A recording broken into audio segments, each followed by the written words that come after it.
So with all of that you just said, I want to make a connection back to our current students and job opportunities, because I think what all of this reveals to me is that there's a huge chasm in just basic knowledge that's out there. And you've got new employees starting work every day, and there's very little base knowledge of just kind of how this world works, this world of retirement. And so from my students' perspective, there's huge opportunities simply in the something involving the education space here.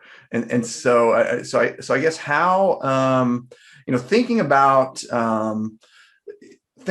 this from the perspective of entrepreneurial folks who want to start their own career and find kind of a space to carve out their own niche.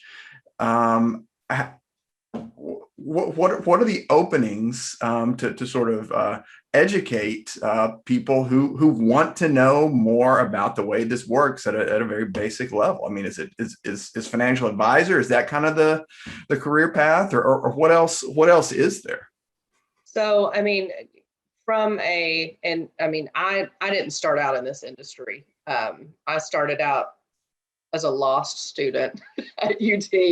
This wasn't even an option. Like this wasn't even talked about. Benefits, retirement, what? So I took the path of what wasn't even called human resources at the time. It was human ecology. And I somehow ended up in this role starting as a benefits consultant or a benefit manager at Ed Financial here locally, and just managing our health and wellness, our retirement plans. And then I thought, this is kind of cool. What else is there out there? So that's when I jumped in the consulting world. And as you say, I didn't know anything. I don't even think I took an economics class. And so here I am having to study for my FINRA exams, my Series 6, 63, and 65, like, holy, what in the world? Like, all of this terminology, this is crazy. And so I was already 10 years behind everybody in my field, I felt like. And it's just interesting how my eyes were opened to this whole other world out there. And so from a finance major, you have so many directions to go. I mean, I was exposed to tribal government. Eastern Band of Cherokee Indians was a client.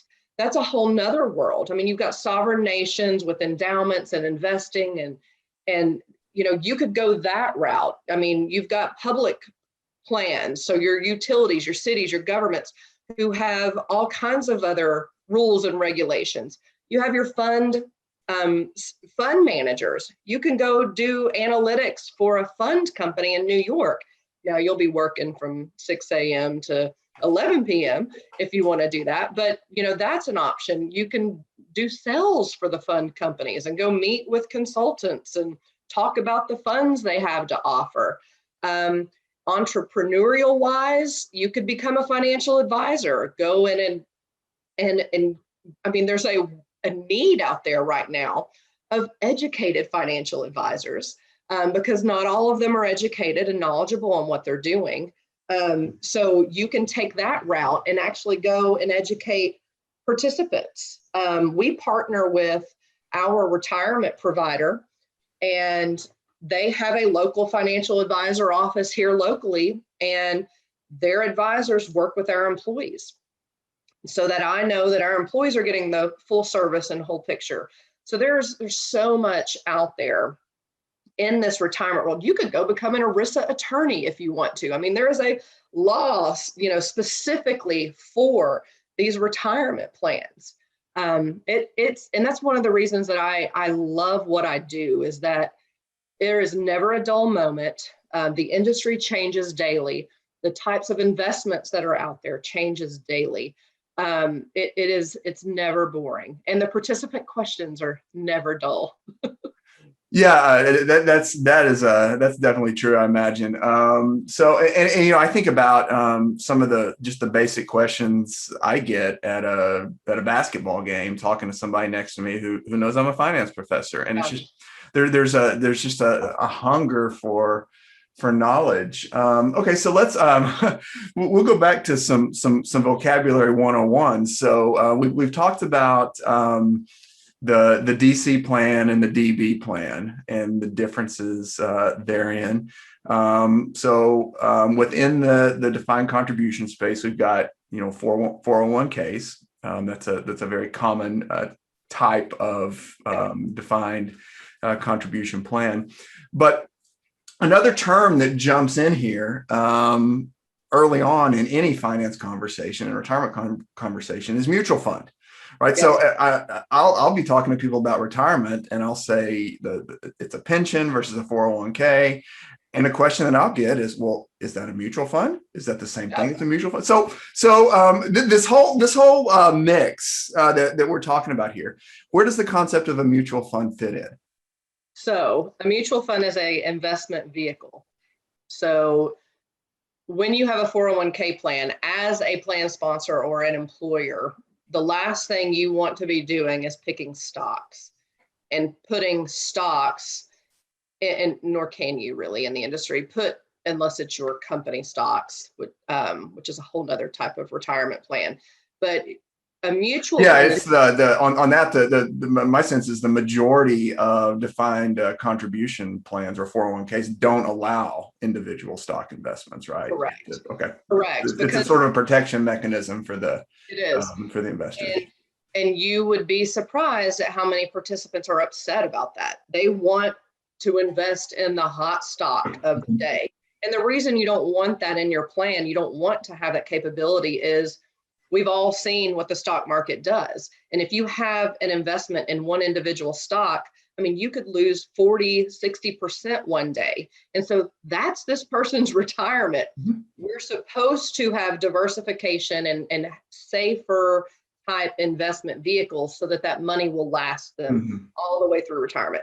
So a mutual fund buckets groups of investment vehicles together, or investment types, whether it's cash, stock, or bonds. So if you have a small cap mutual fund, that mutual fund's only going to have small company stock in it. So that's the types of investments that you will find in your defined contribution plans and your DB plans. Some companies use mutual funds in your DB plan because the benefit of a mutual fund is it's daily valued. You can liquidate it within that same day. So it's an easy vehicle to use. Yeah, I think it's confusing. So I think it's kind of fair to say that the 401k is sort of like the account or the umbrella that says you have ownership of all of this stuff, and then within that set of stuff, you, the plan participant, you have the ability to make choices as to how to divvy that up. And mutual funds are little compartments that you can use to do that. And so you mentioned target date funds earlier as becoming a very popular option in 401k plans today. So how target date funds, mutual funds, how do those fit together? So typically a target date fund is going to be a mixture of different investment types. So you're going to have cash, you have a cash component, a stock component, and a fixed income component, or your bonds. Whereas a mutual fund is typically just stock mutual fund or bond mutual fund. And target date funds are mutual funds as well. It's just a mixture. And you can actually have, I think Vanguard has a Vanguard Balanced or a Life Growth Mutual Fund. It's very similar to a target date fund, but it just has a basket of stocks and bonds built in that mutual fund. Yeah, and I guess in those target date funds, some of those, depending on the way it's structured, some of those individual baskets can be funds, mutual funds in themselves. And so we get into terms like it is a fund of funds. Mutual funds or fund Fund of funds. Yeah. So I mean, I think, just little tidbits like these, I think, go a very long way, with people.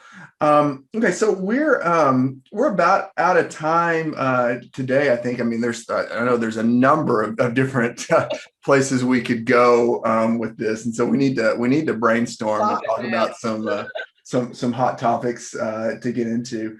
But let's just close with this question. So you did not. So as you said, you did not start out as a finance major, so you kind of had to catch up over these over several years. Yeah. How thankful are you for that, or would you have done it? Would you have done it differently if you had known from the beginning? I absolutely would have done it differently if I would have known that this was an area that I could major in and focus in and Yeah, study. But yeah, 'cause there's a lot of blood, sweat, and tears that yeah, that went into this. And I mean, working all hours of the day, just being able to learn the lingo and the terminology. Because my one of my bosses used to say, you're okay, you'll get it. You're a problem solver. And then he'd call me a sheep herder, and because I'm just trying to get all of these people to do their thing and make it work. He's like, it'll all click one day. And it did. And I'm very thankful yeah. for the experiences and that I was able to have, that got me where I am, because I do love this industry. And it is nice being the client now, because I used to have 30 clients. I used to have 30 of me Mhm, that could call me at any point and need something. And so mhm. now I'm the one that bugs my consultants. Yeah, And yeah, it's yeah. Yeah, well, it sounds like you're in a great fit. I know you really enjoy your job a lot, and you do it well. So thanks for your time. Thanks for caring thank about our you. students, and I'm sure somebody will reach out to you and want to learn more about all this stuff. So thanks, Carissa. Absolutely. You're welcome. Thank you, Eric.